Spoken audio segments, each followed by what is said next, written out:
Hello friends, আমরা আজকে আমাদের কিছু অজানা জিনিস জানতে হলে গুগল করি। সেই গুগল থেকে আমরা সব জিনিস জানতে পারি। তো একটা জিনিস জানুন তো, আমরা কিন্তু যে আজকের দিনে গ্রসারি আইটেম আনি বাড়িতে, সেগুলো 2000 সালে এর দাম কত ছিল?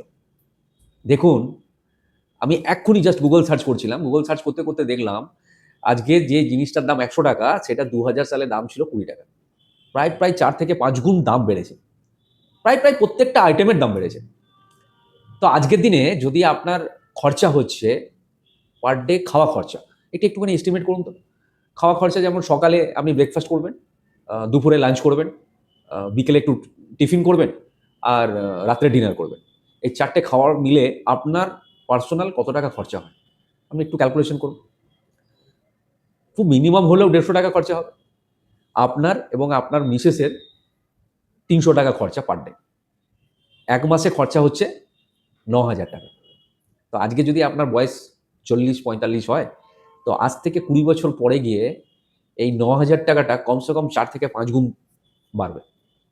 তার মানে মাসের 9,000 টাকাটা তখন মাসের প্রায় প্রায় 36 থেকে 45,000 টাকা হয়ে যাবে। একটু চিন্তা করুন। গুগল করে দেখুন আজ থেকে 20 থেকে 25 বছর আগে জিনিসপত্রের দাম কীরকম ছিল। এই জিনিসপত্রের দাম কিন্তু বাড়বে। ঠিক এইভাবে খরচাটা মাথায় রাখুন, আর মাথায় রেখে আপনার সেভিংস বা ইনভেস্টমেন্টটাকে বাড়ান। কারণ একটা সময় গিয়ে আমাদের শরীরের ক্ষমতাটা কমে যাবে। আমরা সেভাবে হয়তো কাজ করতে পারবো না। তখন আমাদের সেভিংস বা ইনভেস্টমেন্টের টাকা থেকে আমাদের বাকি লাইফটা চলবে। মানে 60 বা 60 এর পর থেকে 80 বছর পর্যন্ত যদি আমরা বাঁচি, বা আমার মিসেস যতদিন বাঁচবে, তাদের জন্য এই ব্যবস্থাটা করে যেতে হবে আমাকে। তার জন্য বলা হচ্ছে এখন থেকেই সেভিংস বা ইনভেস্টমেন্টের উপর জোর দিন। যতটা আগে চিন্তা ভাবনা করবেন, তত আপনি সেফ সাইডে থাকবেন।